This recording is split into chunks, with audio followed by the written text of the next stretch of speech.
Hello and happy Wedding Wednesday. Today I am going to give you 5 tips on successfully mailing your wedding invitations. I have more on our blog, which you can go on our website and see the 10 tips that I have for successful mailing. But for now, I'm going to cover 5 major tips to make sure that your invitations arrive as they should. So tip number 1, make sure that you have the correct postage. I recommend taking an entire invitation suite, so all of the pieces, to the post office to ensure that you have the correct postage prior to actually sticking stamps on them. Because what happens is if you put standard postage on it and it's overweight, all of them are going to come back to you, and you're going to end up with every single one of them covered in insufficient funds or something on the front of it, and it's going to look terrible.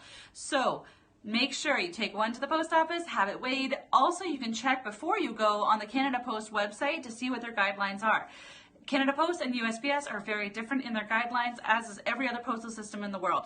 So make sure you have the correct postage. Tip number 1, very important. Tip number 2, you can get pretty stamps online. You don't actually have to go and take whatever the post office has. So if you happen to be getting married in hockey season, you don't need to have hockey stamps on your invitations unless that's what you want. Instead, you can go on the Canada Post website and you can order pretty stamps that are more appropriate for a wedding. You can also order custom stamps, and your stationery designer can help you with providing any kind of artwork that you might need for those, so that you can have a custom stamp on the front that coordinates with the entire theme and everything looks awesome. Tip number 3, keep it flat. Any kind of invitation with a brooch, a buckle, a bow, these are bumpy. And what happens is if your envelope is bumpy, then it could potentially get torn, because your invitations are going to be sent through an automatic sorting machine, which has big rubber rollers that shoot it through like it's going through a cannon. So it is best to keep your invitation as flat as possible. Instead of doing a bow, you can tie a little knot with a satin ribbon. Also, bows are going to arrive flat. They become a flat, hot mess once they've been sent through these sorting machines. You also want to make sure there's nothing on the outside of your envelope that could get caught. For example, putting a wax seal. You put the wax seal inside the invitation as opposed to putting it on the outside, because it could get caught, which causes tearing. Canada Post may not have a problem with it when you drop them off, but it does add risk, an element of risk that you probably want to avoid. Tip number 4.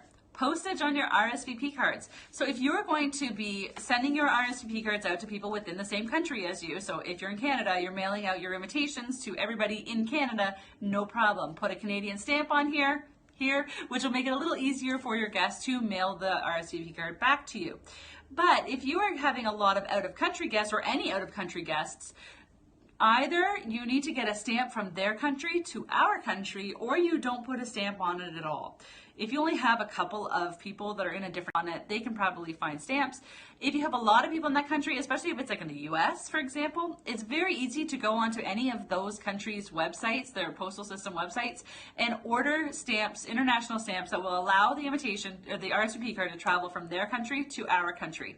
If you were to put a Canadian international stamp on one of these envelopes and mail it to the US, then USPS is going to look at that and go, well, what is that? That doesn't serve us in any way. Your RSVP card is not coming back to you, or they're going to put their own stamp over it, and that's just a waste of your stamp.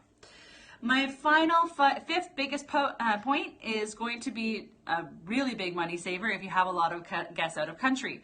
If you have, say, half your guest list in another country and a lot of your family lives there, if you have a trusted relative or friend in that country, it's going to be a lot cheaper if you mail one big box of invitations to that guest and then have them mailed out domestically from there. Sending each invitation from Canada to wherever, if it's not the US, you could be looking at like $565 per invitation just to mail it to them.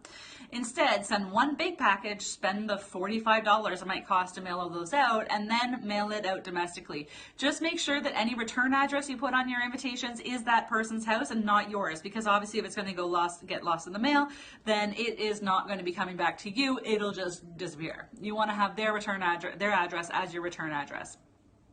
And that's it for our 5 big tips on successfully mailing your invitations. I do recommend, if you have the time, go on our website, click blog at the top, and you can read up on my 10 full tips. I go in way more in depth on there than I can on here. So that's it. Have a great day. Enjoy your Wednesday. Bye-bye.